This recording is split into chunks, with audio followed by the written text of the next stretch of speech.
Come Wow! to my channel, The Kaisoy Vlog! Hello mga bishi, welcome to my vlog. Nandito kami ngayon sa Bulinaw, Pangasinan, kung saan naka-check-in kami sa Puerto del Sol Beach Resort. Ang ganda dito mga bishi, nakaka-relax talaga. Yung ambience, yan, puwispong-puwisko ang hangin. Dito naman, dumating kami mga bandang 11 o'clock na ng umaga. So, ang check-in time namin is 2 o'clock ng hapon. So, dito na kami nag-lunch sa kanilang restaurant sa loob ng resort, facing ng dagat. Just, mga beach, super ganda na marirelax ka talaga at ang fresco ng hangin. No? Ang sarap kumain.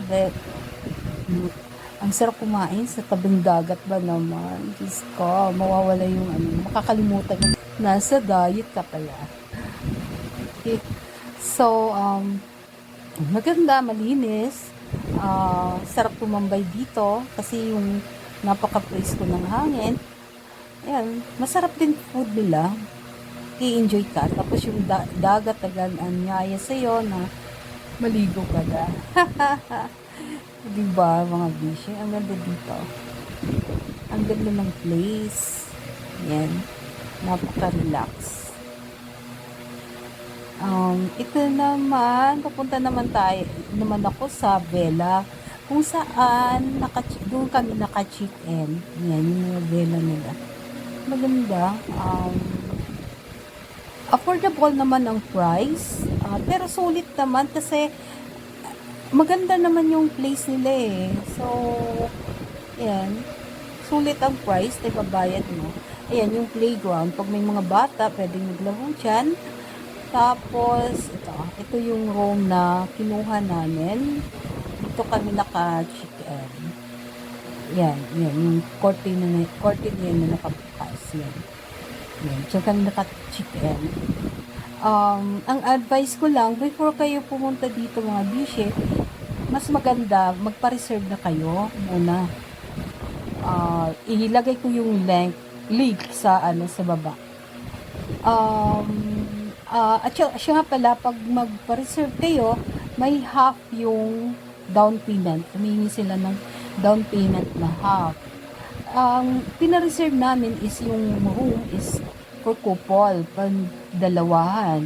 Since maluwag naman, spacious naman yung room, so apat kami, additional na lang kami ng 2 bed.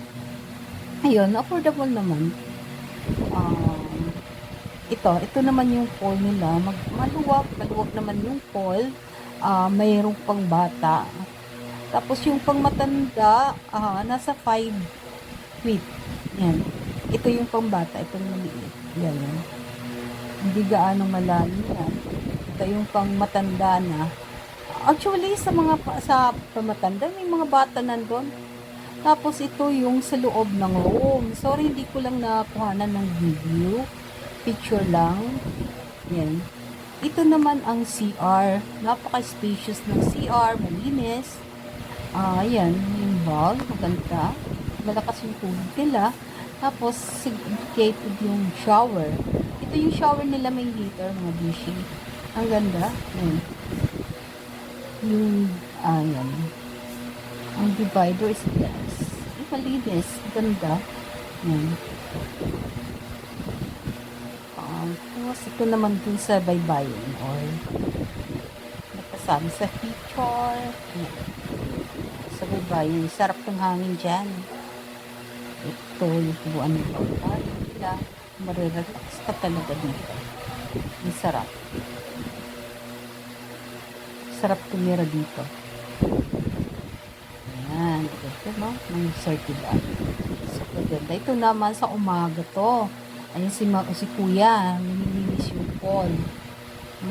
Bago mag-sunrise, bumabalik ako kasi gusto ko maanong ko yung sunrise. Ayan. Oh yan, si Haring Araw. Ayan, sunrise. Ang sarap ng pa-araw dyan.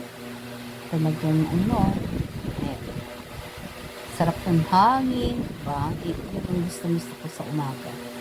Yung sunrise, tapos yung hangin na galing sa dagat. Para lang ako nasa lugo.